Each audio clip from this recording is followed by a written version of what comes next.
Hey, welcome back. I want to talk about the Exchange Server zero-day exploits that Microsoft announced on March 2nd. I think it's really important that everybody understands this. Whether you run Exchange Server on premises or not, there's some really good information in here. So we're going to go through the blog that Microsoft published, and I'm going to show you a few other resources. I'll put links to these in the video description. But let's go through this together. So it starts off with Microsoft has detected multiple zero-day exploits being used to attack on-premises versions of Microsoft Exchange Server in limited and targeted attacks. In the attacks observed, the threat actor used these vulnerabilities to access on-premises Exchange servers, which enabled access to email accounts and allowed installation of additional malware to facilitate long-term access to victim environments. I think that is really important to understand. So an attacker can exploit these vulnerabilities on Exchange, but they could use it as a launch pad for additional threats. Microsoft Threat Intelligence Center attributes this campaign with high confidence to HAFNIUM, a group assessed to be state-sponsored and operating out of China based on observed victimology, tactics, and procedures. The vulnerabilities recently being exploited, and here are the vulnerabilities, with CVE numbers, all of which were addressed in today's security updates for Exchange. Okay, but that's great. So there's a patch out there. We strongly urge customers to update on-premises systems immediately. Exchange Online is not affected. We're sharing this information with our customers and the security community to emphasize the critical nature of these vulnerabilities and the importance of patching all affected systems immediately to protect against these exploits and prevent future abuse across the ecosystem. This blog also continues our mission to shine a light on malicious actors and evaluate awareness of sophisticated techniques and tactics used to target our customers. The related indicators of compromise, Azure Sentinel advanced threat hunting queries, and Microsoft Defender for Endpoint product detections and queries shared in this blog will help SOCs proactively hunt for related activity. Okay, after I get done reading the blog, folks, I'm going to take you through my environment and show you how to run these queries in Sentinel and Defender for Endpoint. So stay tuned. Microsoft would like to thank our industry colleagues, et cetera, et cetera. Okay, who is HAFNIUM? HAFNIUM primarily targets entities in the United States across a number of industry sectors, including infectious disease researchers, law firms, higher education institutions, defense contractors, policy think tanks, and NGOs. HAFNIUM has previously compromised victims by exploiting vulnerabilities in internet-facing servers and has used legitimate open-source frameworks like Covenant for command and control. Once they've gained access to a victim network, HAFNIUM typically exfiltrates data to file-sharing sites like Mega. That's scary. In campaigns unrelated to these vulnerabilities, Microsoft has observed HAFNIUM interacting with Victim Office 365 tenants. While they are often unsuccessful in compromising customer accounts, this reconnaissance activity helps the adversary identify more details about their target's environments. HAFNIUM operates primarily from leased virtual private servers in the United States. That's interesting. Okay, let's get into the technical details. Microsoft is providing the following details to help our customers understand the techniques used by HAFNIUM to exploit these vulnerabilities and enable more effective defense against any future attacks against unpatched systems. Okay, let's go through the vulnerabilities here. Start with the first CVE, ending in 55. So this is a server-side request forgery vulnerability in Exchange, which allowed the attacker to send arbitrary HTTP requests and authenticate as the Exchange server. That's interesting. So you're doing server level authentication versus user level. Okay, in 57 here, this is an insecure deserialization vulnerability in the unified messaging service. Insecure deserialization is where untrusted user controllable data is deserialized by a program. Exploiting this vulnerability gave HAFNIUM the ability to run code as system on the Exchange server. This requires administrator permission or another vulnerability to exploit. The next one, 58, is a post-authentication arbitrary file write vulnerability in Exchange. If HAFNIUM could authenticate with the Exchange server, then they could use this vulnerability to write a file to any path on the server. They could authenticate by exploiting the 55 vulnerability there, or by compromising a legitimate admin's credentials. Interesting. Okay. And then 65 is a post-authentication arbitrary file write vulnerability in Exchange. If HAFNIUM could authenticate with the Exchange server, then they could use this vulnerability to write a file to any path on the server. They could authenticate by exploiting the previous vulnerabilities or compromising a legitimate admin's credentials. I always think it's interesting and it's useful to understand the vulnerabilities. And you could even click on these and it'll take you right out to those vulnerabilities where you can read for more information, even see which patches are available for it. But let's go into attack details. After exploiting these vulnerabilities to gain initial access, HAFNIUM operators deployed web shells on the compromised server. Web shells potentially allow attackers to steal data and perform additional malicious actions that lead to further compromise. One example of a web shell deployed by HAFNIUM is written in ASP below. Okay, I think this is important to understand what is a web shell. And so I actually have a great article I'm going to bring up. Let's use this tab.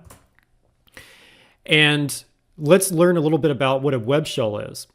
A web shell is typically a small piece of malicious code written in a typical web development programming language that attackers implant on web servers to provide remote access and code execution of server functions. Web shells allow attackers to run commands on servers to steal data or use the server as a launchpad for other activities like credential theft, lateral movement, deployment, blah, blah, blah, blah. Okay, so it's nasty.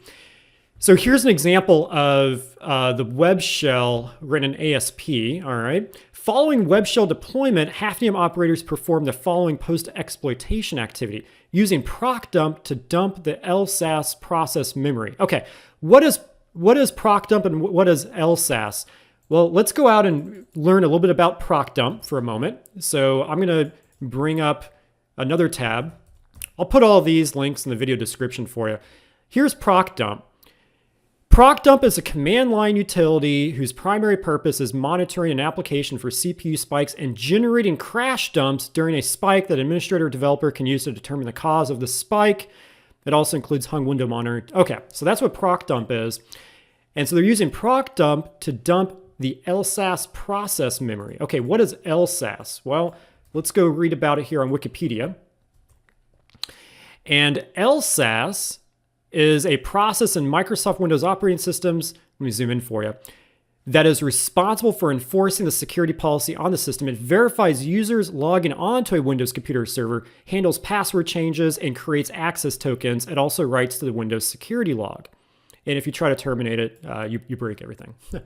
Okay, so that's what procdump is and LSAS is. So it's using procdump to dump basically credentials from memory. And then it's using 7-zip to compress the data into a zip file so they can exfiltrate it, okay? And then adding and using Exchange PowerShell snap-ins to export mailbox data. Oh, look at that. So they gained system-level access to Exchange. They're dumping credentials. They're dumping data from your email. All right. Downloading PowerCat from GitHub, then using it to open a connection to a remote server. HAFNIUM operators were able to download Exchange offline address book from compromised systems, which contain information about an organization and its users. Our blog, Defending Exchange Servers Under Attack, offers advice for improving defenses against Exchange server compromise.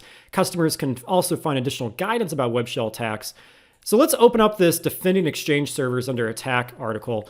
I read this when it came out. It's really good. It's kind of lengthy, so maybe take some time and read through it, but it's really good, especially if you're still running Exchange Server. You're going to want to read this. I'll put a link in the video description.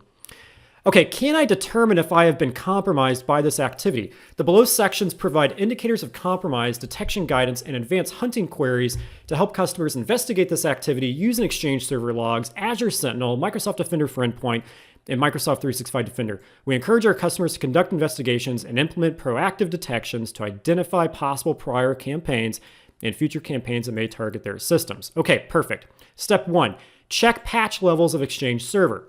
Makes sense. The Microsoft Exchange Server team has published a blog on these new security updates. All right, let's go take a look at that real quick. All right, there's all the information about the new patches there for this. Okay, so we'll put a link in the video description for you. Okay, so they published a blog providing a script to get a quick inventory of the patch level status of on-premises Exchange servers and answer some basic questions. Perfect. Scan Exchange log files for indicators of compromise. So it looks like they include some logs here to go look through. You could use a PowerShell command to find those entries in the log where there might be a possible IOC. If activity is detected, the log specific to application specified in the anchor mailbox path can be used to help determine what actions were taken. Okay, so basically, here's information about how to go through the logs. That's pretty useful. Let's keep scrolling down here. Host IOCs. All right, here's the web shell file hashes. I would be going and plugging these into things like Defender for Endpoint. In fact, let's go do that right now. So we got some hashes here. So I'm just going to go out to Defender for Endpoint, go to Settings, go to Indicators, and I'm going to add some indicators. I could import this in with a CSV file if I wanted to, but let's take one of these and let's just copy it out real quick. So there's that web hash, or sorry, that web shell hash, and we're just going to copy it in. Click Next, Alert and Block. And set a severity here, and then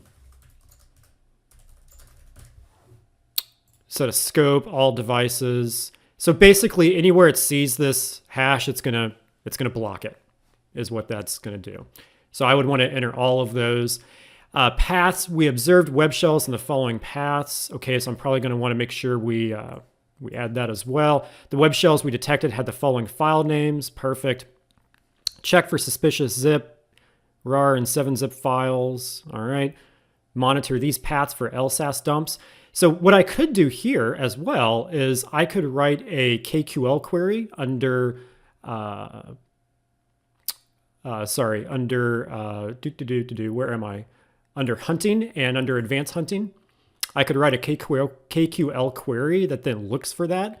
And then I could create a custom detection rule that would then alert and block and take action if we find LSAS dumps in those directories. Go look for these tools as well. So again, I would want to maybe write a KQL query for that as well. So if we find those tools in use, kill the process and send an alert. All right, Microsoft Defender antivirus detections. Please note that some of these detections are generic detections and not unique to this campaign or these exploits. Perfect. Microsoft Defender for endpoint detection. So here's some detections that Microsoft has created that if it finds this behavior happening on the Exchange server, it looks like they'll alert you on that. It's Azure Sentinel detections. Okay, this is awesome. So here's where Sentinel can go out and detect some of this behavior as well. All right, I gotta go through that myself. Advanced hunting queries.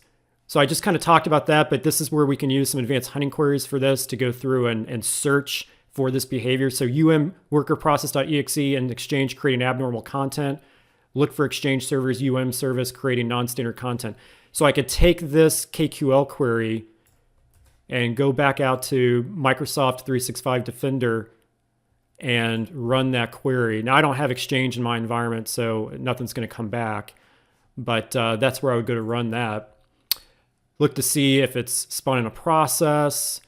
Oh, look at this. Here's some Azure Sentinel advanced hunting queries. So if I'm using Sentinel, I can look for some of this behavior as well that I can go run on the Sentinel hunting screen there inside Sentinel.